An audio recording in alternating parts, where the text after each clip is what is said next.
ایک رب خدا کو مانا اور ان سارے فیصلوں کو کینسل کر دیا، تو اس کا مطلب ہوا کہ تھوڑی دیر کے لیے شرک کیا تھا، اس پر قائم نہیں رہے۔ کیا نبی ایک سیکنڈ کے لیے بھی شرک کر سکتا ہے؟ یہ جواب ایک پیغمبر کی عظمت سے ناواقفیت کی بنیاد پر، اسلامی عقیدے سے جہالت کی بنیاد پر یہ جواب دیا گیا اور اس پر قناعت کر لیا۔ اور آج اس تفسیر کو لوگ پڑھتے ہیں اور وہاں یہ بات لکھی ہوئی ہے کہ ابراہیم علیہ السلام نے تاروں کو، چاند کو اور سورج کو جو اپنا رب مانا، یہ عبوری فیصلہ تھا، یعنی منزل تک پہنچنے سے پہلے پہلے اور آخری ججمنٹ دینے سے پہلے پہلے انہوں نے یہ شرک کیا تھا، اس لیے اس کا اعتبار نہیں ہے۔ آخری ججمنٹ تو انہوں نے توحید پر دیا ہے، تو توحید تو ان کو مل گئی، اب یہ توحید کا تک پہنچنے میں یہ فیصلے انہوں نے کیے۔ اس میں دو غلطی کی اس مفسر نے، ایک تو نبی کو مشرک مان لیا اور دوسرے نبی کو توحید کے معاملے میں مانا کہ نبی کی توحید دلائل کی روشنی میں ہوتی ہے، پیغمبر دلائل کے ذریعے سے توحید کی تلاش کر کے اس کو حاصل کرتا ہے، پیدائشی طور پر موحد نہیں ہوتا ہے۔ حالانکہ اہل سنت والجماعت کا عقیدہ ہے انبیاء پیدائشی موحد ہوتے ہیں، کسی پیغمبر نے ایک لمحہ بھی کبھی کفر اور شرک کا ارتکاب نہیں کیا، نہ عبوری طور پر اور نہ استقلالی طور پر۔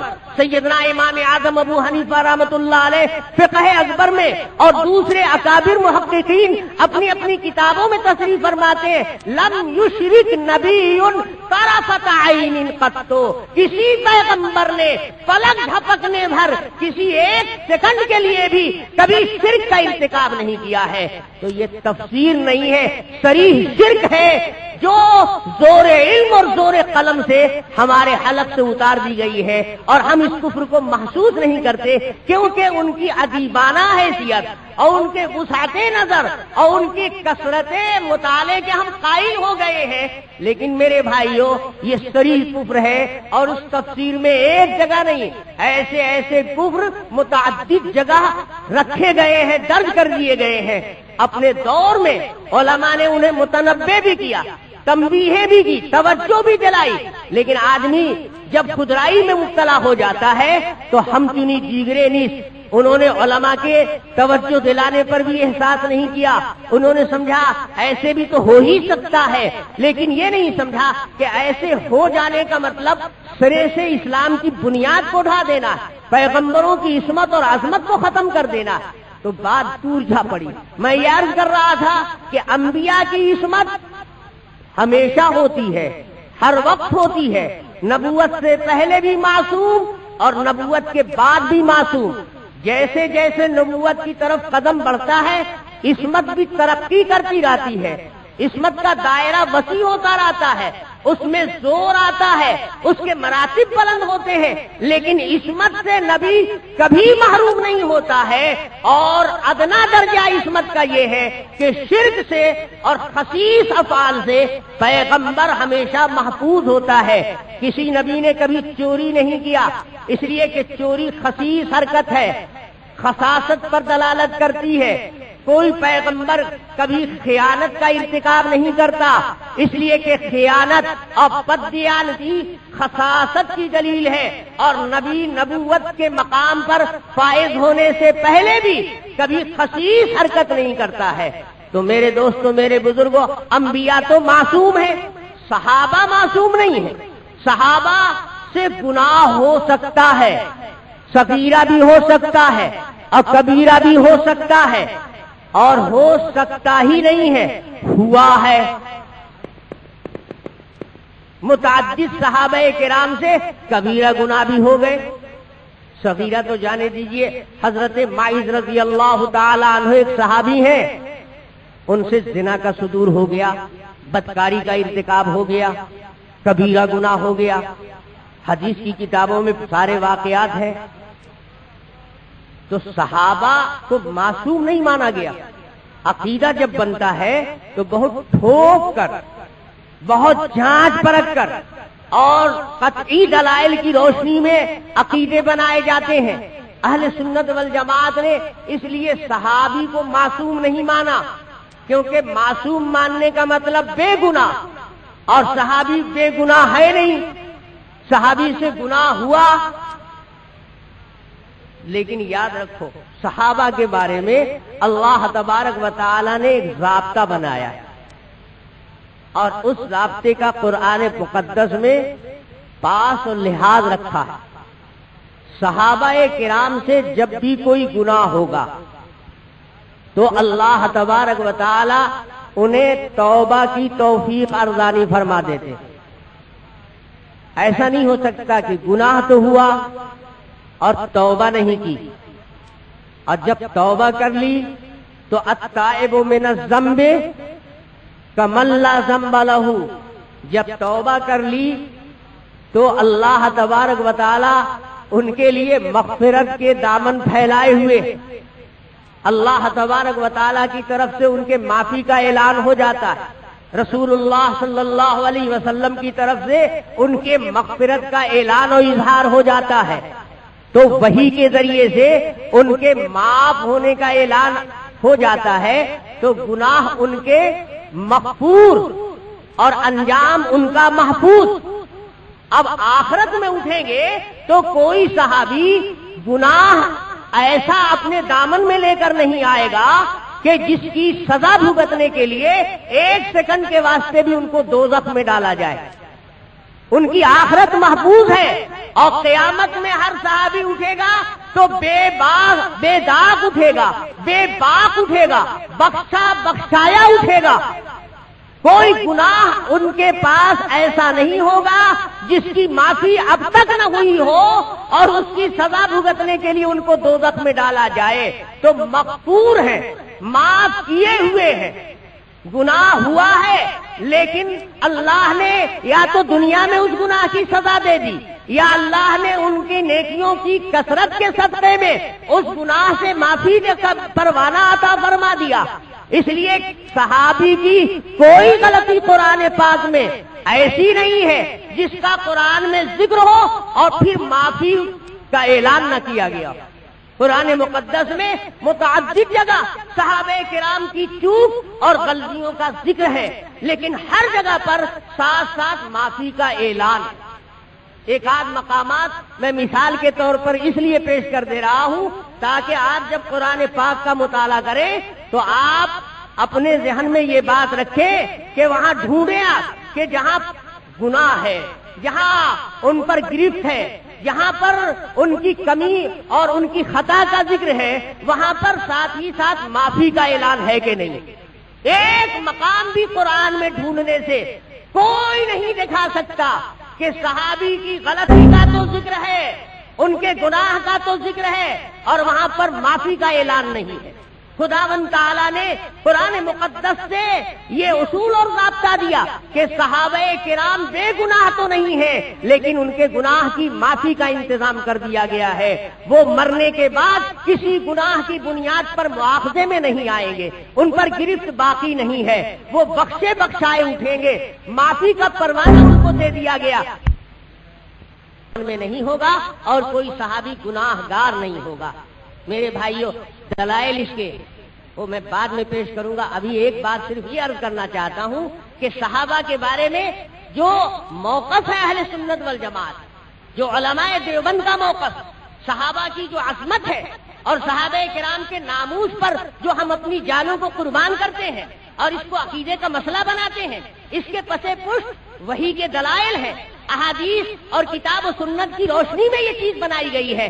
ایسا نہیں کہ اٹھ پٹانگ فیصلہ ہے، ایسا نہیں ہے کہ کسی شخص کا ذاتی مطالعہ ہے اور کسی عالم کے اپنے زور علم کی بنیاد پر اس کو مسئلہ بنا لیا گیا ہے، بلکہ یہ قطعی دلائل قرآن مقدس کی آیات اور احادیث نبویہ کے صریح احکام کی روشنی میں یہ عظمت صحابہ کرام رضوان اللہ تعالی علیہم اجمعین کو دی گئی ہے۔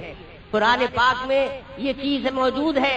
ایک جگہ اللہ تعالیٰ نے صحابی کی غلطی کا ذکر کیا، اب بڑے اونچے صحابی بلکہ چند صحابہ، دیکھو روزہ شروع میں جب فرض ہوا تھا تو ابتدا میں ضابطہ یہ تھا کہ کھا پی کر عشاء کی نماز پڑھ کر جب آپ سو گئے تو سو جانے سے روزہ اسٹارٹ ہو جاتا. اب رات میں کسی کی نیند ٹوٹی اور جاگا تو کھا نہیں سکتا تھا. اس وقت روزے کی ابتدائی شکل یہی تھی. تو ایک رات ایسا حادثہ ہوا کہ کئی صحابہ عشاء کی نماز پڑھنے کے بعد کھا پی کر سو گئے. رات میں نیند ٹوٹی اور شہوت کا غلبہ ہوا, انہوں نے اپنی عورت سے ہم بستری کر لی. تو روزہ تو اسٹارٹ ہو چکا تھا سوتے ہی. جب کھانے پینے کی اجازت نہیں تھی تو ہم بستری اور صحبت کرنے کی اجازت کہاں سے ہوگی؟ یہ چیز بھی تو روزے کے منافی ہے. لیکن رات میں کئی صحابہ سے یہ حادثہ ہو گیا. اب صبح ہوئی تو وہ صحابہ رسول اللہ صلی اللہ علیہ وسلم کی خدمت میں حاضر ہوئے اور انہوں نے حضور کے سامنے اپنے اس غلطی کا اظہار کیا کہ اللہ کے حبیب روزہ تو اسٹارٹ ہو گیا تھا, کھانا پینا اور اپنی بیوی سے ہم بستری کرنا یہ تو ہمارے لیے روزے کی حالت میں ممنوع تھا, لیکن کیا کیا جائے, غلبہ شہوت, نفس کا تقاضا غالب آیا اور رات ہم نے سونے کے بعد پھر یہ کام کر لیا.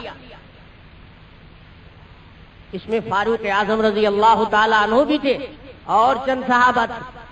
تو نبی پاک صلی اللہ علیہ وسلم پر حکم نازل ہوا, اس مسئلے سے متعلق آیت نازل ہوئی. اللہ تبارک و تعالی نے جبرائیل امین کو وحی دے کر بھیجا, علم اللہ انکم کنتم تختانون انفسکم. اللہ تعالیٰ کو معلوم ہو چکا ہے کہ تم راتوں کو خیانت کر رہے تھے. رات کئی صحابہ نے, تم میں سے کئی افراد نے خیانت کر دی ہے خدا کے حکم میں.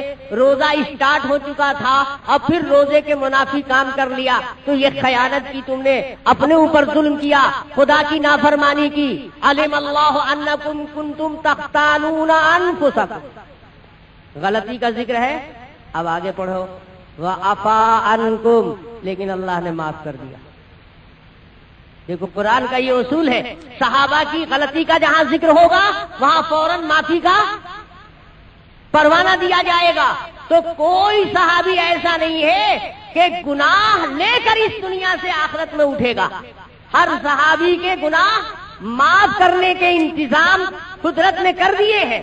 اور یہ انداز قرآن پاک میں, پورے قرآن میں اس انداز کو اللہ تعالیٰ نے برقرار رکھا ہے. غزوہ احد میں چند صحابہ کو رسول اللہ صلی اللہ علیہ وسلم نے پہاڑی پر ڈپوٹ کر دیا تھا, ہماری فتح ہو یا ہماری شکست ہو, تم کو یہاں سے کسی حال میں ہٹنا نہیں ہے. لیکن بڑی تعداد ان میں کی ہٹ گئی تھی. قرآن نے اس کا ذکر کیا تو وہاں بھی کہا اللہ نے لیکن معاف کر دیا. تو گویا صحابہ کرام گناہ کا ارتکاب ہوا, ان سے معصوم نہیں, لیکن یہ مقدمہ اللہ تعالی کی عدالت میں ایکسپٹ نہیں کیا گیا, خارج کر دیا گیا. گناہ تو ہوا لیکن قدرت نے اس مقدمے کو لیا نہیں, اس مقدمے کو چلایا نہیں. اس کی مثل آئی اور قدرت نے اس مقدمے کو خارج کر دیا.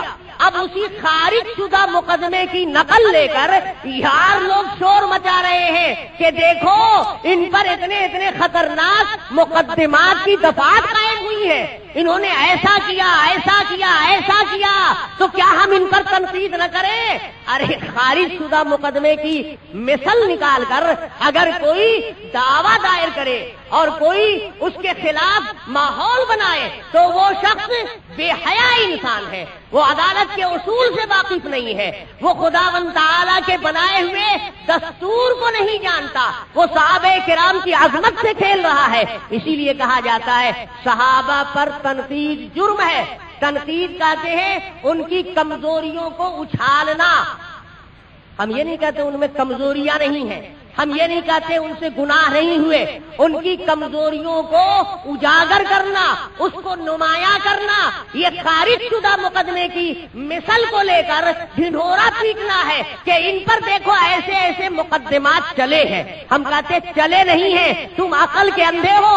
وہ خارج کیے گئے ہیں, ان کی معافی ہو چکی ہے. تو جو جرم معاف ہو گیا ہو اس پر اگر کوئی مواخذہ کرے تو وہ شخص بدنیت ہے, اس کی نیت میں فساد ہے, یا وہ شخص ان کی عظمت سے واقف نہیں ہے, یا وہ شخص کتاب اور سنت کے مزاج کو نہیں جانتا. میرے بھائیوں, اور صحابہ کرام کے بارے میں یہ موقف بنایا گیا, کیوں بنایا گیا, اس کے پیچھے دلائل کیا ہیں؟ اب ایک بات اور سنو, جب صحابہ سب بخشے بخشائے, قیامت میں کوئی صحابی مجرم کی حیثیت سے نہیں اٹھایا جائے گا, تو ہر صحابی جنتی ہوا, اس کا ڈائریکٹ داخلہ جنت میں ہوگا یا کچھ گناہ ہونا کی سزا پا کر پھر جنت میں جائے گا؟ ایک صحابی بھی, کوئی ادنا سے ادنا صحابی بھی ایک سیکنڈ کے واسطے بھی دوزخ میں نہیں ڈالا جائے گا, بلکہ ہر سب صحابی کا دخول اولی جنت میں ہوگا. ہر صحابی جنتی ہے. تو جنتی انسانوں کی پیروی کرنی چاہیے کہ نہیں کرنی چاہیے؟ جنتی انسان کو اپنا معیار بنانا چاہیے کہ نہیں بنانا چاہیے؟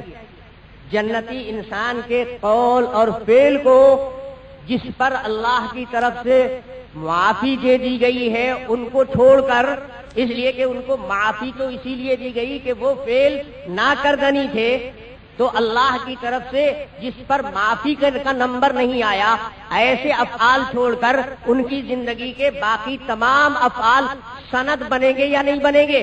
اس لیے کہ وہ تو خدائی معیار والے انسان ہیں. ویسے ہی افراد تو اللہ تعالیٰ کو چاہیے, ویسی ہی جماعت تو پیدا کرنے کے لیے اللہ نے پیغمبروں کو بھیجا تھا, تو وہ دنیا کے دوسرے انسانوں کے لیے نمونہ بنیں گے, معیار بنیں گے. اور کچھ افراد تو ایسے ہیں کہ اللہ کے پاک حبیب صلی اللہ علیہ وسلم نے ان کو دنیا ہی میں جنت کی بشارت دے دی تھی. دنیا ہی میں ان کے جنتی ہونے کا اعلان ہو گیا تھا. سیدنا فاروق اعظم رضی اللہ تعالیٰ عنہ, سرور کائنات صلی اللہ علیہ وسلم معراج سے واپس آئے, فرمایا کہ عمر قریب آؤ, میں معراج سے آ رہا ہوں, جنت کی سیر میں نے کی ہے. جب میں جنت میں داخل ہوا تو جنت کے محلات کو اور وہاں کی عمارتوں کو دیکھا, تو اس میں ایک محل اتنا پرشکوہ تھا, اتنا بارونق تھا, اتنا شاندار تھا کہ اس کی شانداری کو دیکھ کر مجھے خیال ہوا کہ باہر سے جب اتنا پرشکوہ اور شاندار ہے تو اندر سے یہ محل کیسا ہوگا. مجھ سے رہا نہ گیا, میں نے پوچھا, خداوندا سارے محلوں میں یہ چمکتا ہوا نرالا محل, یہ شاندار عمارت کس کے لیے جنت میں بنائی گئی ہے؟ تو اللہ تبارک و تعالیٰ نے مجھے بتایا فرشتے کے ذریعے کہ آپ کی ہی امت کا ایک شخص ہے جس کے لیے یہ محل تیار کیا گیا ہے, آپ کی امت کا ایک فرد ہے. میں نے پوچھا, میری امت کا ایک فرد ہے, اس کا نام کیا ہے جس کے لیے یہ محل تعمیر کیا گیا ہے؟ فرمایا گیا کہ عمر نام ہے اس شخص کا جس کے لیے یہ محل تعمیر کیا گیا ہے. فرمایا عمر, اس شاندار محل کو دیکھ کر میری طبیعت مچل گئی اور جی چاہا کہ باہر سے جب ایسا ہے تو اندر سے کیسا ہوگا. میں نے فرشتے سے کہا کہ اندر لے چلو. جب میں دروازے پر آیا تو مجھے تمہاری غیرت یاد آ گئی, تمہاری غیرت یاد آئی. میں سوچنے لگا کہ یہ محل خدا نے بنایا ہے عمر کے واسطے, تو اس مکان کا مکین اور مالک عمر ہے, اور عمر سے اجازت لی نہیں تھی, تو بلا اجازت مکان میں جاؤں کیسے؟ کہیں ایسا نہ ہو کہ میں اندر داخل ہو جاؤں اور مکان والے کو ناگواری ہو اور اس کی غیرت کو ٹھیس لگ جائے. تو عمر, میں باہر سے دیکھ کر اور دروازے سے پلٹ کر آیا ہوں, اس محل کو میں نے دیکھا ہے جو خدا نے جنت میں تمہارے لیے تعمیر کر رکھا ہے.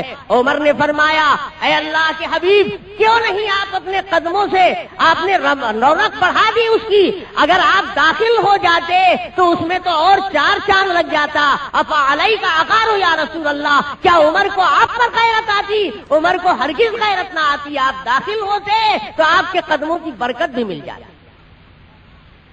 تو عمر کا محل بھی دیکھ کر آئے. عمر کو کہا جنتی ہے، جنت میں ہے. اور صدیق اکبر اور فاروق اعظم یہ دو صحابی تو ایسے ہیں کہ ابھی جنت میں. یہ نہیں کہ حشر برپا ہوگا اور لوگ قبروں سے اٹھائے جائیں گے اور تب جائیں گے جنت میں، وہ بات نہیں. ابھی بھی اس وقت بھی فاروق اعظم اور صدیق اکبر کہاں ہیں؟ جنت میں ہے. اس لیے کہ صدیق اکبر اور فاروق اعظم رضی اللہ تعالی عنہما کا مزار مقدس کہاں ہے؟ روضہ رسول میں ہے نا، حجرہ عائشہ میں ہے. اور رسول اللہ صلی اللہ علیہ وسلم نے ارشاد فرمایا ہے، اب بھی جاؤ گے، حجاج کرام جاتے ہیں. سعودی حکومت نے بخاری کی اس حدیث کو باقاعدہ وہاں آویزہ کرا دیا ہے. قال النبی صلی اللہ علیہ وسلم ما بین منبری و حجرتی ما بین منبری و قبری روضۃ من ریاض الجنہ. میرے منبر سے لے کر میری قبر تک، میرے کمرے تک زمین کا جو حصہ ہے یہ جنت کی کیاریوں میں کی ایک کیاری ہے. یہ بخاری کی حدیث وہاں آویزہ ہے. بخاری میں قبر کا لفظ نہیں ہے، لیکن اور دوسری حدیث کی کتابوں میں قبر کا لفظ بھی آیا ہے. ان الفاظ سے بھی روایت آئی ہے ما بین منبری و قبری روضۃ من ریاض الجنہ. اور کوئی فرق نہیں پڑتا، حجرہ بھی رسول پاک صلی اللہ علیہ وسلم کا وہی حجرہ عائشہ ہے. سیدہ عائشہ رضی اللہ تعالی عنہا کے حجرے میں حضور کا وصال ہوا. حضور انتقال کے وقت اس حجرے میں تھے اور وہیں آپ کی قبر بھی ہے. تو قبر کہا جائے یا حجرہ کہا جائے، وہاں سے لے کر منبر تک کی زمین جنت کی کیاریوں میں کی ایک کیاری ہے. تو وہ جنت کا ٹکڑا ہے. صدیق اکبر اور فاروق اعظم آج بھی جنت ہی میں ہیں اور انشاءاللہ العزیز آئندہ بھی جنت میں. یعنی انشاءاللہ اس لیے کہہ رہا ہوں کہ جو محقق علماء کرام ہیں وہ فرماتے ہیں کہ یہ حصہ زمین کا سورہ اسرافیل سے نابود نہیں ہوگا، بلکہ زمین کا اتنا حصہ اللہ تبارک و تعالی سورہ اسرافیل کے وقت بالکل اسی طرح اٹھا کر اور اس کو جنت میں ڈال دیں گے. تو انشاءاللہ یہی حصہ جنت میں جائے گا. تو صدیق اکبر اور فاروق اعظم آج بھی جنت میں اور آئندہ بھی جنت میں. اور رسول اللہ صلی اللہ علیہ وسلم نے خصوصیت سے سیدنا عمر کو جنت میں ان کے محل کے دیکھنے کی خوشخبری اور بشارت بھی دی. اور اتنا ہی نہیں کیا بلکہ اللہ کے حبیب نے فرمایا کہ عمر میری امت اور میرے صحابہ کے افراد میں ایک اتنا ممتاز ترین فرد ہے کہ اس میں نبوت کی تمام صلاحیتیں موجود ہیں. اگر دروازے نبوت بند نہ ہو گیا ہوتا تو عمر میرے بعد نبی ہوتے. لو کان بعدی نبی لکان عمر. اگر میرے بعد نبی ہوتا کوئی شخص تو عمر نبی بنائے جاتے. یعنی نبوت کا دروازہ بند ہو گیا لیکن صلاحیتیں نبوت کی عمر کے اندر موجود ہیں. تو عمر فقط صحابی نہیں ہے، نبوت کی شان والے صحابی ہیں. عمر صرف صحابی نہیں ہے، جنتی صحابی ہیں. عمر صرف صحابی نہیں ہے، اللہ نے ان کی فطرت میں ایسی سلامت روی دی ہے کہ عمر رائے دیتے ہیں اور جبرائیل امین اسی کے مطابق وہی لے کر آتے ہیں. کتنے مقامات ایسے ہیں کہ عمر کی رائے کے مطابق قرآن کا نزول ہوا ہے. اس لیے اللہ کے حبیب نے اعلان فرمایا عمر کی پیروی کرو. عمر کی پیروی کرنے والا فقط صحابی کی پیروی نہیں کر رہا ہے بلکہ نبوت والے شان کہ صحابی کی پیروی کر رہا ہے، جنتی انسان کی پیروی کر رہا ہے. اور اللہ کے حبیب نے فرمایا کہ عمر وہ ہے کہ اگر کسی راستے سے شیطان آتا ہوا ہوتا ہے، عمر اس راستے کو پکڑ لے تو شیطان اس راستے کو چھوڑ دیتا ہے. کیوں بھائی؟ عمر کے راستے کو کون چھوڑتا ہے؟ شیطان. ہم لوگ عمر کے راستے کو چھوڑیں گے؟ کون اپنے آپ کو شیطان بننا پسند کرے گا؟ اللہ ان کو مبارک کرے کہ جو عمر کے راستے سے بیر رکھتے ہیں، ان کا مقدر وہی ہے. عمر وہ ہے کہ شیطان ان کی راہ چل نہیں سکتا. اگر ان کی راہ پہلے سے پکڑے ہوئے ہے تو عمر کی ہیبت اتنی زبردست ہے کہ شیطان اس راستے کو چھوڑ کر فرار کر جاتا ہے. تو میرے بھائیوں، میرے بزرگوں، میں یہ عرض کر رہا تھا کہ جنتی تو تمام افراد ہیں صحابہ، لیکن اس کے باوجود بھی فرق مراتب ہے۔ جنتی سب ہیں لیکن سب ایک ہی درجے کے نہیں، ان کے اندر کچھ بڑے ہیں، کچھ چھوٹے ہیں، کچھ سینئر ہیں، کچھ جونیئر ہیں، کچھ سابقین اولین میں سے ہیں اور کچھ غیر سابقین اولین میں سے ہیں۔ ان کے اندر اعلیٰ اور ادنا ہے لیکن دوزخی کوئی نہیں۔ یہ ہمارا موقف ہے۔ علم کلام کی کتابوں میں لکھا ہے، العقیدۃ السفارینیہ ایک کتاب ہے علامہ سفارینی رحمۃ اللہ علیہ کی علم کلام میں، لکھا ہے الصحابۃ کلھم اہل الجنۃ قطعا، تمام صحابہ ایک ایک فرد صحابہ کرام کا جنتی ہے اور یہ جنتی ہونا قطعی فیصلہ ہے۔ یہ خوش گمانی نہیں ہے، یہ ایک خیال نہیں ہے، یہ کچھ لوگوں کی رائے نہیں ہے، بلکہ یہ قطعی فیصلہ ہے اور وہی کا فیصلہ ہے۔ اور کہاں یہ لکھا ہوا ہے؟ قرآن پاک میں لکھا ہوا ہے۔ لیکن قرآن پاک میں جو کچھ لکھا ہوا ہے ہر آدمی کے سمجھ میں نہیں آنے کا ہے، اس لیے ہم لوگ اماموں کو مانتے ہیں، ہم لوگ اسلاف پر اعتماد کرتے ہیں۔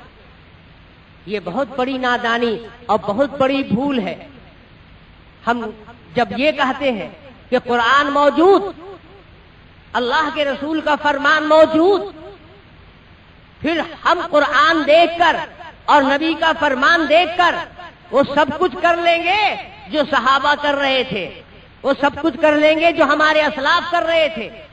میرے بھائیوں، یہ شیطانی بول ہے، یہ خود فریبی ہے۔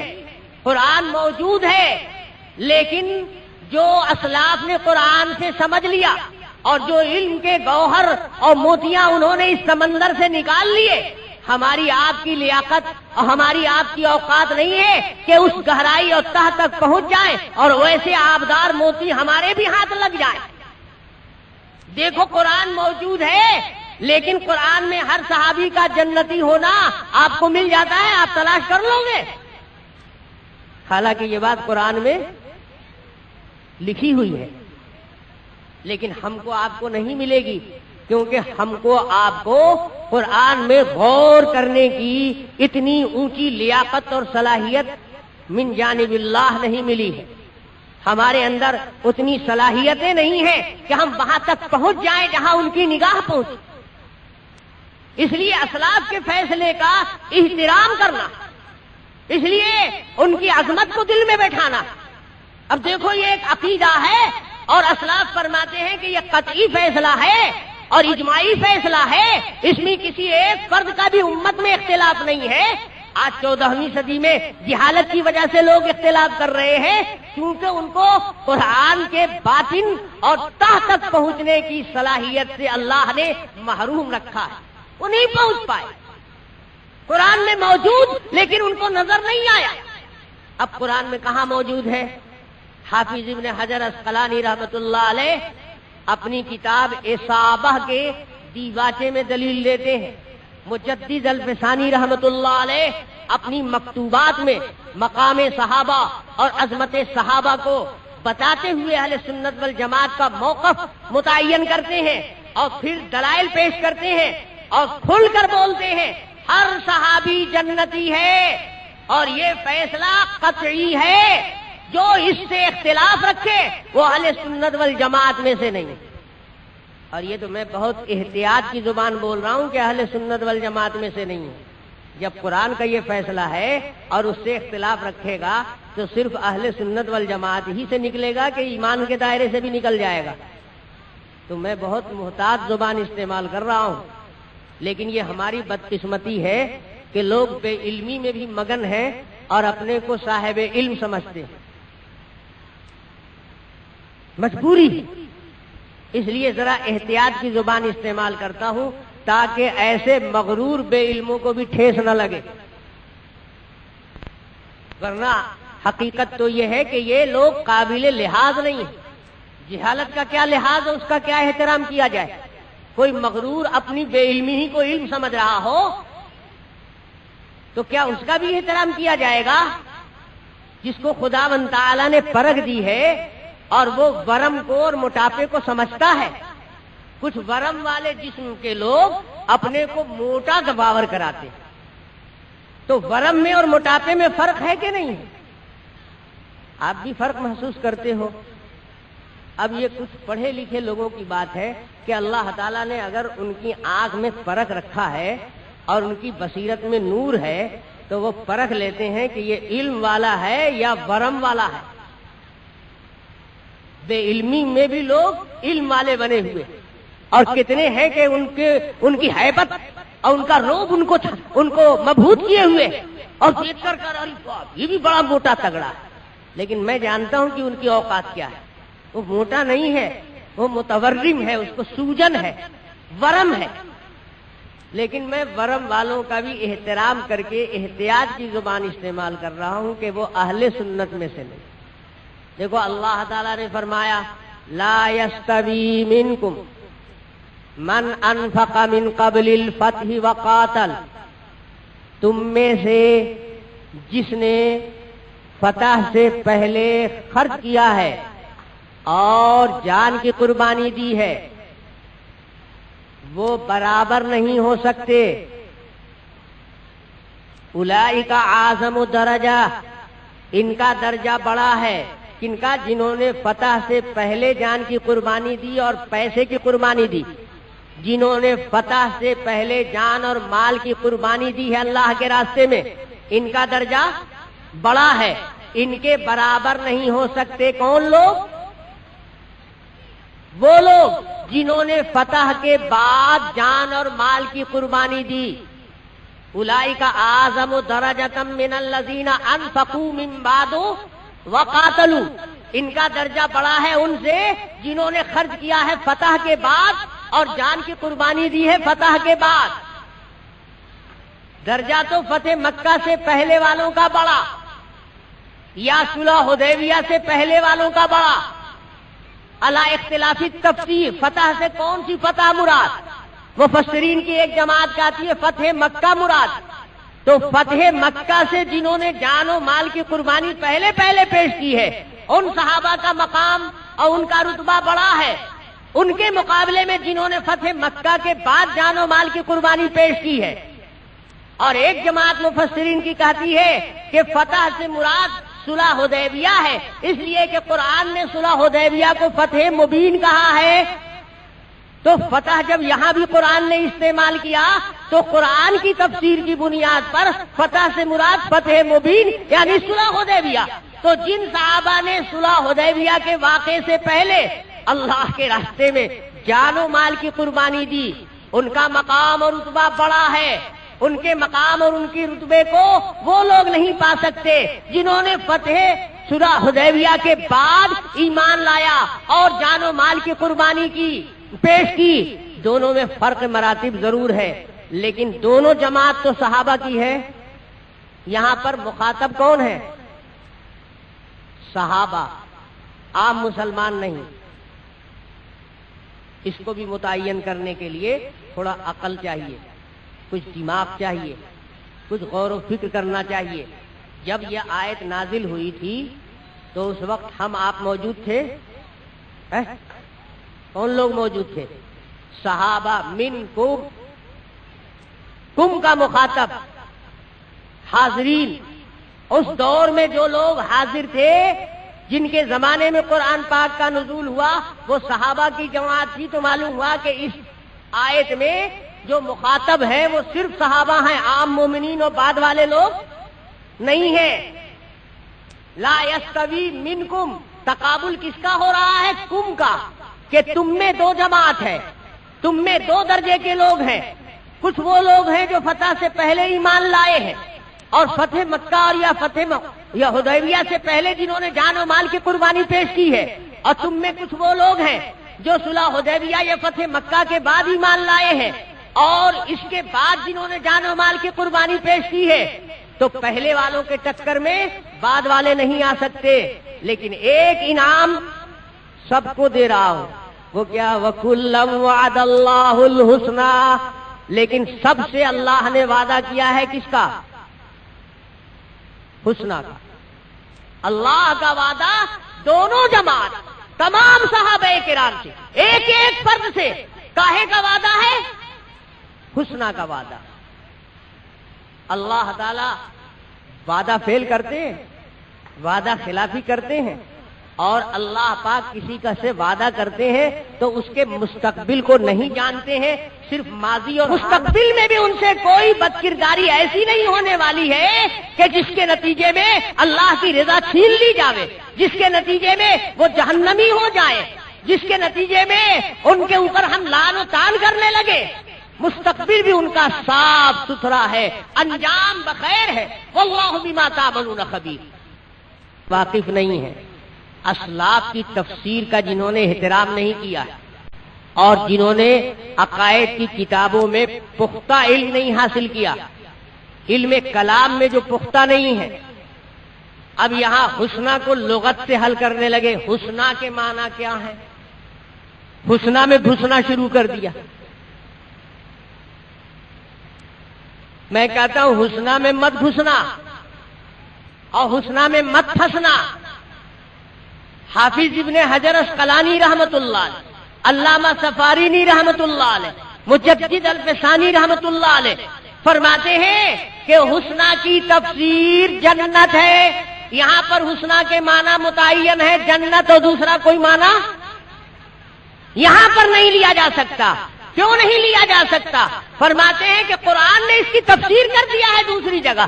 اللہ نے جن سے حسنا کا وعدہ کیا ہے ان کے بارے میں قرآن نے دوسری جگہ صاف کلیئر کیا ہے، ان الذین سبقت لہم منا الحسنی، جن سے ہم وعدہ کر چکے ہیں حسنا کا، اولئک عنہا مبعدون، وہ دوزخ سے دور رکھے جائیں گے۔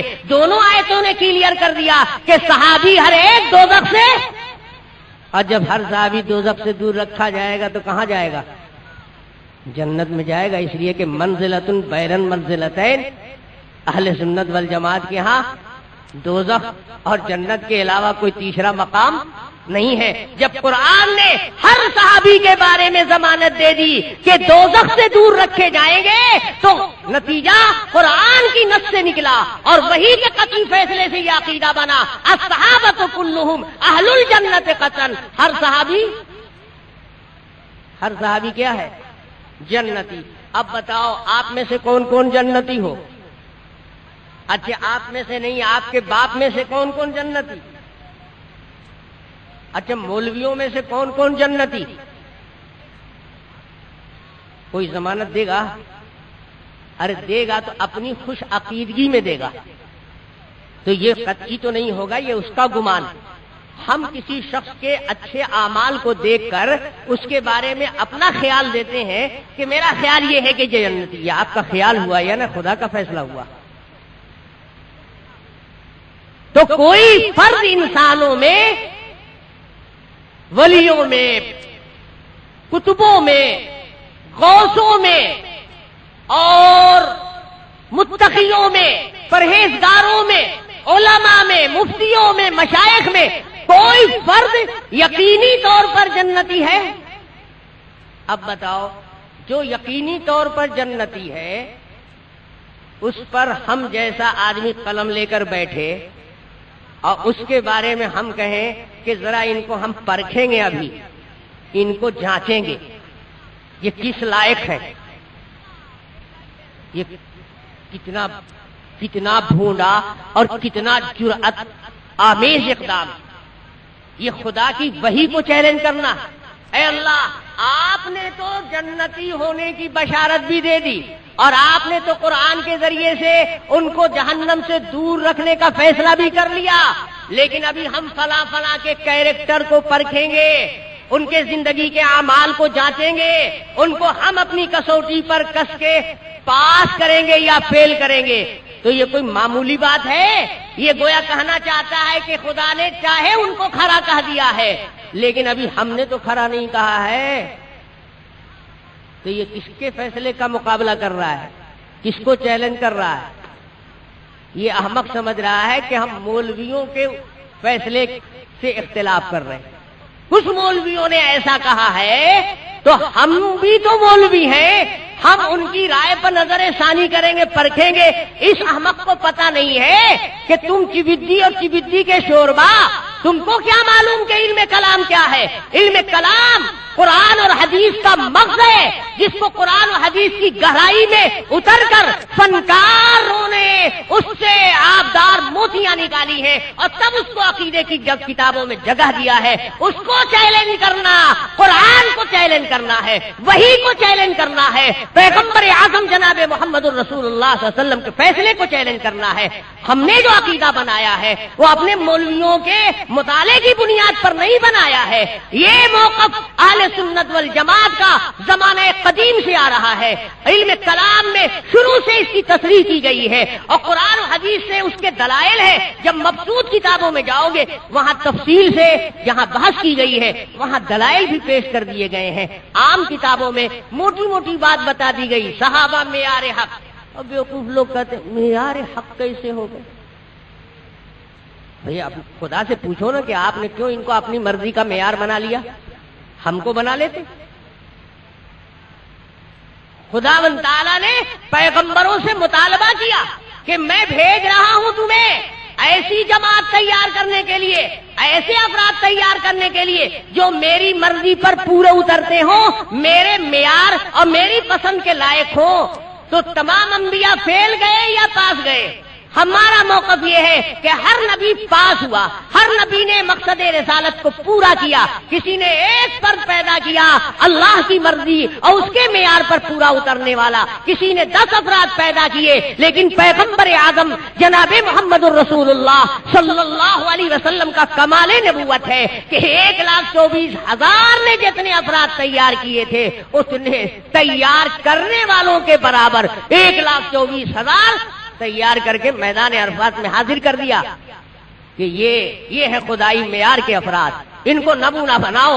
اس لیے اللہ کے حبیب صلی اللہ علیہ وسلم نے اعلان فرمایا بِأَيِّهِمْ اقْتَدَيْتُمْ اهْتَدَيْتُمْ، ان میں سے جس کی بھی تم پیروی کرو گے ہدایت کے راستے پر گامزن ہو جاؤ۔ اس لیے اہل سنت والجماعت نے بتایا الصحابۃ کلھم عدول، ہر صحابی عادل۔ عادل جانتے ہو عادل کے مقابلے میں کیا لفظ بولا جاتا ہے؟ عادل کے مقابلے میں فاسق کا لفظ بولا جاتا ہے۔ عادل کا مقابل کون ہے؟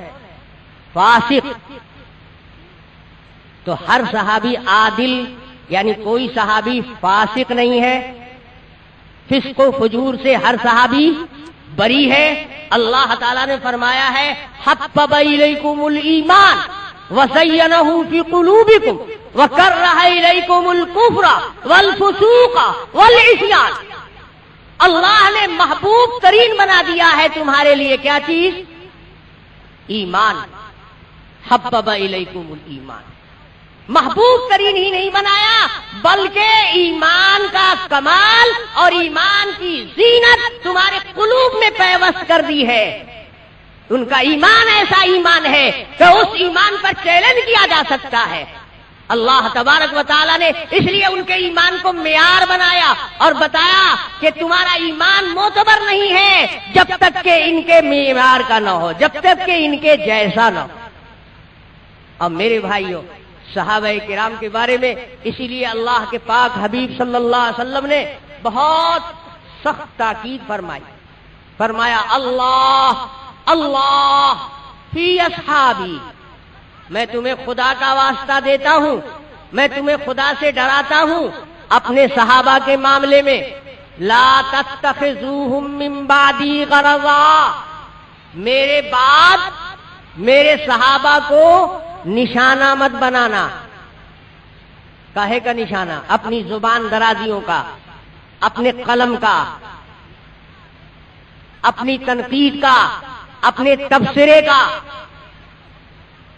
لا تتخذوهم من بعدی غرضا فإن من أحبهم فبحبي أحبهم ومن أبغضهم فببغضي أبغضهم، اس لیے کہ ان سے جو محبت کرے گا تو وہ سن لے، ان سے محبت ان کے عمل کی بنیاد پر نہیں کرنا ہے، ان سے محبت ان کے اچھے کردار کی بنیاد پر نہیں کرنا ہے، اچھے کردار والے سے تو محبت کی ہی جاتی ہے، چاہے وہ صحابی ہو یا غیر صحابی ہو۔ صحابی سے بھی اگر ان کے کردار کی بنیاد پر محبت کی تو اس نے کیا محبت کی؟ ان کی محبت میری محبت کی بنیاد پر کرنا ہے، ان کے عمل کی بنیاد پر نہیں کرنا ہے۔ اور ان سے جو بغض رکھتا ہے وہ ان کے کردار کی بنیاد پر بغض نہیں رکھتا ہے، اس کے دل میں چھپا ہوا میرا بغض ہے، اس لیے وہ بغض رکھتا ہے۔ صاحب ذرا الفاظ نبوت پر غور کرو، اور جی چاہے تو ذرا ایک لفظ پر ٹھہر کر اچھی طرح غور کر لو۔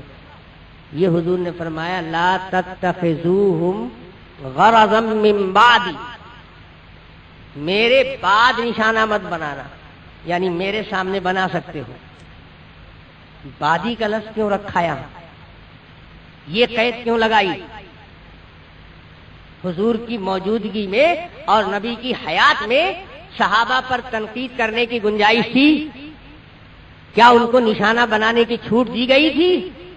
جب حضور کے زندگی میں بھی اس کی اجازت نہیں تھی تو بادی کیوں بنایا؟ بادی کی قید کیوں لگائی؟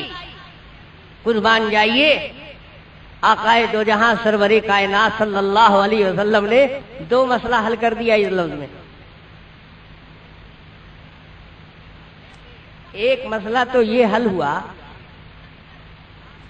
کہ حضور پاک صلی اللہ علیہ وسلم کو لگتا ہے کہ وحی کے ذریعے اس بات کی اطلاع دے دی گئی تھی کہ صحابہ پر تنقید کرنے والے لوگ بعد ہی میں آنے والے، یہ طبقہ جو صحابہ کی ناموس سے اور ان کی حرمت سے کھیلے گا، جو ان پر جرح قضا کرے گا، جو ان کو اپنے زور قلم کا نشانہ بنائے گا، جو ان کے خلاف محاذ اور مورچہ بنائے گا، جو ان کے کیریکٹر سے کیڑے ڈھونڈ ڈھونڈ کر تلاش کر نکالے گا، جو ان کے زندگی کو اور ان کے پاک کردار کو چیلنج کرنے والا طبقہ ہوگا، وہ رسول اللہ صلی اللہ علیہ وسلم کو وحی سے معلوم ہو چکا تھا کہ ابھی دنیا میں نہیں آیا ہے، بعد میں آئیں گے، یہ لوگ بعد میں آئیں گے۔ اور اس سے ایک بات اور سمجھ میں آئی، ایک بات یہ سمجھ میں آئی کہ یہ طبقہ اتنا سخت گناہ گار اور اتنا منحوس اور ملعون طبقہ کہ یہ طبقہ میری زندگی میں تو سامنے آ نہیں سکتا، جب تک میں حیات ہوں ان کی جرأت نہیں ہے کہ میرے صحابہ کے بارے میں زبان کھولے، میں زندہ رہوں اور صحابی پر تنقید کرنے والا بھی زندہ رہے، دونوں ایک ساتھ اس روئے زمین پر رہ نہیں سکتے، یہ میرے بعد ہی جرأت کر سکتے۔ نبی اپنی حیات میں اس طبقے کو فرماتے ہیں کہ وہ بھی موجود اور میں بھی موجود، دونوں زندہ رہے ایک زمانے میں، یہ ہو نہیں سکتا، یہ تو میرے بعد ہی ہو سکتا ہے میرے سامنے، یعنی اتنا سنگین جرم کا مرتکب میری حیات میں بھی حیات رہ جائے۔ اور اس لیے یاد رکھو صحابہ کرام نے اس لفظ کی شدت اور اس کی سختی کو محسوس کیا، اس لیے کچھ قانون بنائے گئے، شریعت اسلامی میں کچھ قانون بنائے گئے، صحابی کو غیر صحابی قتل کر دے،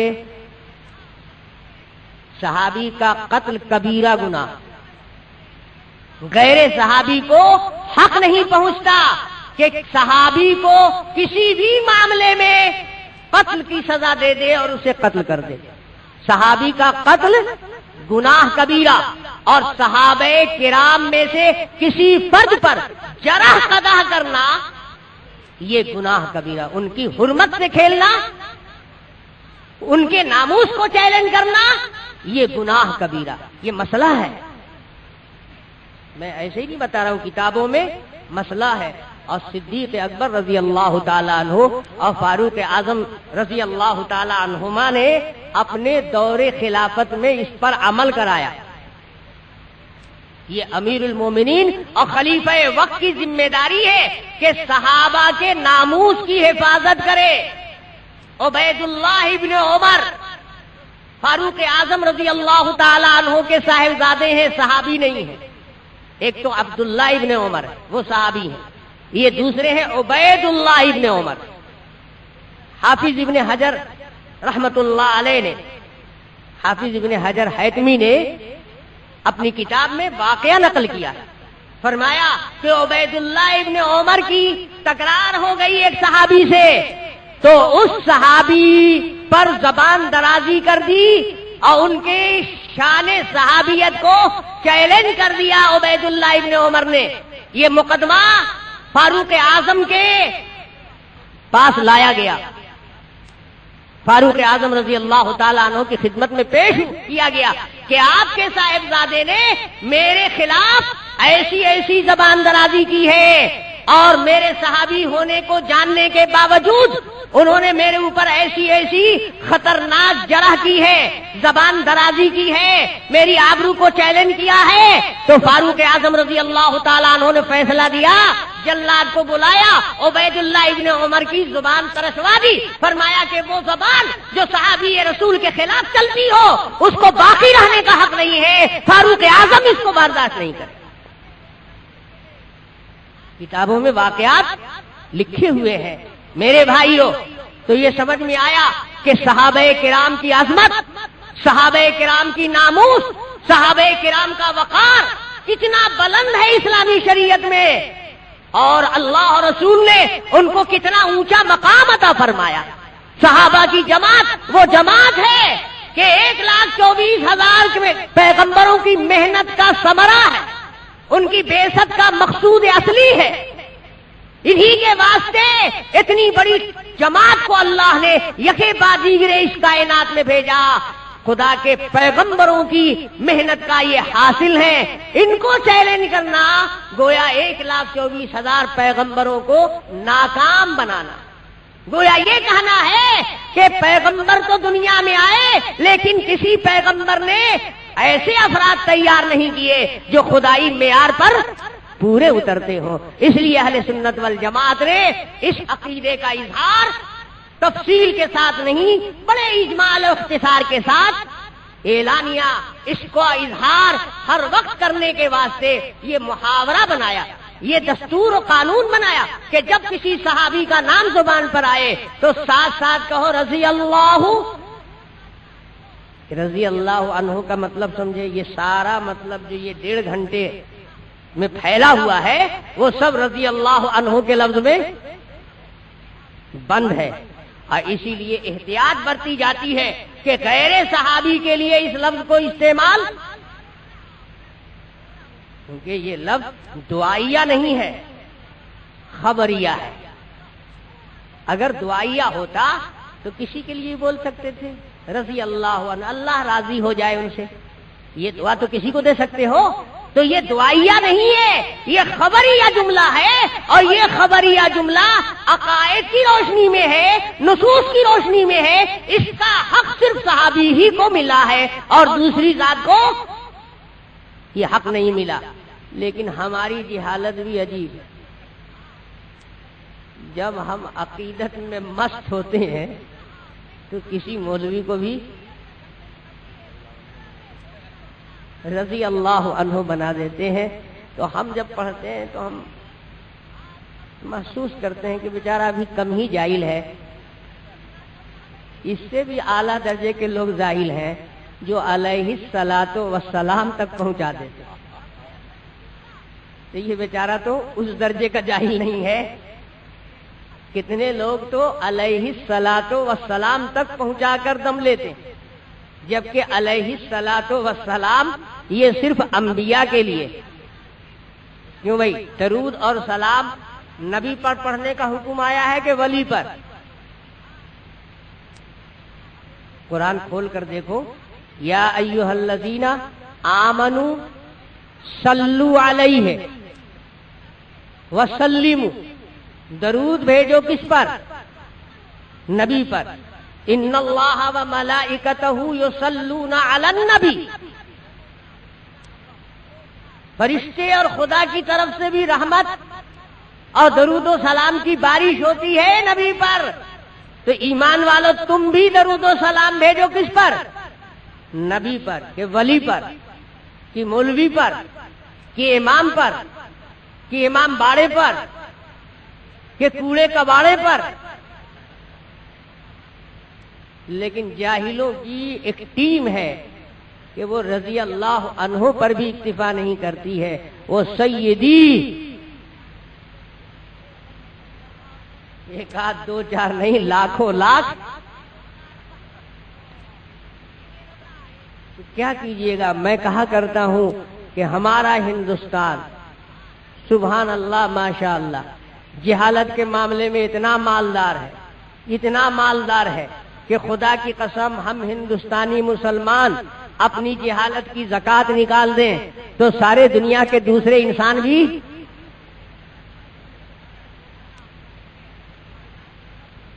ہمارے ملک میں اتنی فراوانی ہے جہالت کی، اتنی فراوانی ہے کہ صرف ہم اپنی جہالت کی زکات بانٹ دیں تو پوری دنیا صاحب نصاب بنے. میرے بھائیوں، میں نے اندازے سے زیادہ وقت لیا.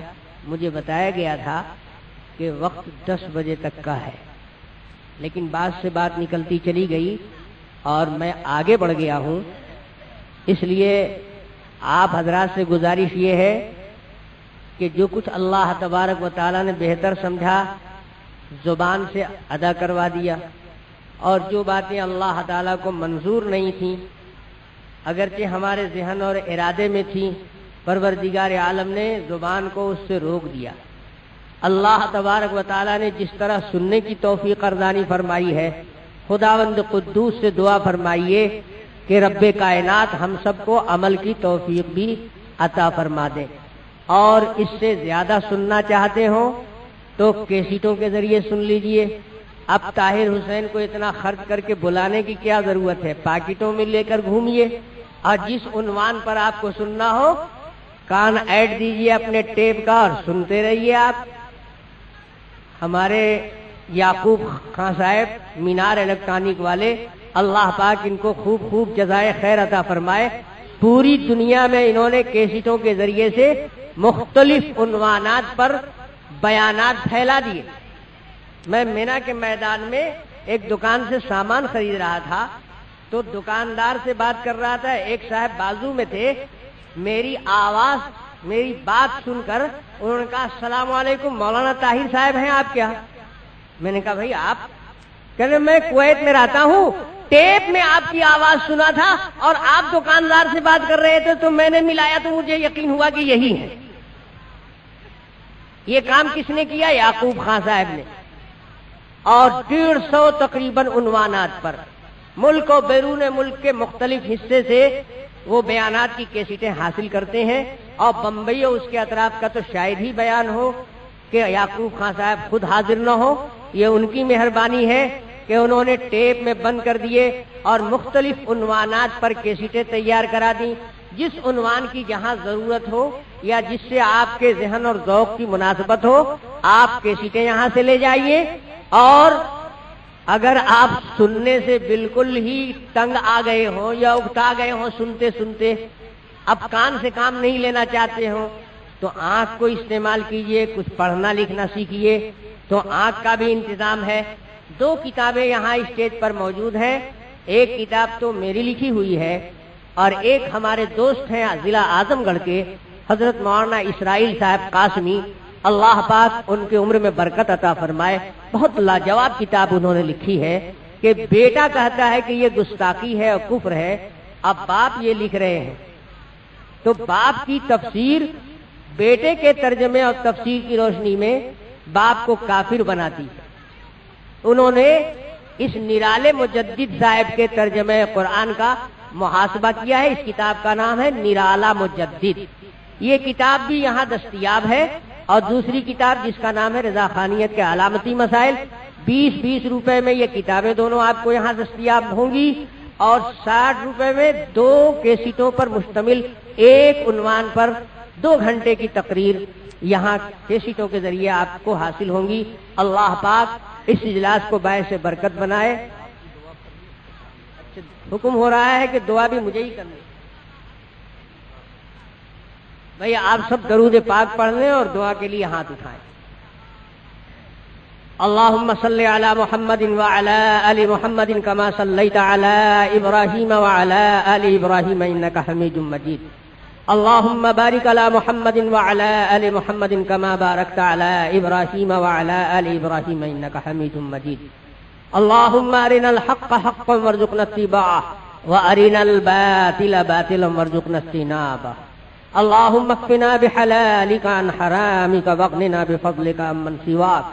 اللهم إني أعوذ بك من جهد البلاء وسوء القضاء ودرك الشقاء وشماتة الأعداء. ربنا لا تزغ قلوبنا بعد إذ هديتنا وهب لنا من لدنك رحمة إنك أنت الوهاب. ربنا افرغ علينا صبرا وثبت أقدامنا وانصرنا على القوم الكافرين وانصرنا على القوم الكافرين وانصرنا على القوم الكافرين. اللهم إنا نجعلك في نحورهم ونعوذ بك من شرورهم. اللهم إنا نجعلك في نحورهم ونعوذ بك من شرورهم. اللهم إنا نجعلك في نحورهم ونعوذ بك من شرورهم. اللهم إنا نسألك رضاك والجنة ونعوذ بك من سخطك والنار. اللهم إنا نسألك من خير ما سألك منه نبيك محمد صلى الله عليه وسلم ونعوذ بك من شر ما استعاذك منه نبيك محمد صلى الله عليه وسلم. اللهم إنا نسألك موجبات رحمتك وعزائم مغفرتك. کی تازگی اور دینی معلومات کے اضافے کے لیے بہترین کوالٹی کی شاندار audio cassette, Islamic audio cassette, سبھی طرح کے نعت، تقریر، قرات اور اجتماعات کے ہوئے بیانات کے شاندار آڈیو کیسٹ، اسلامک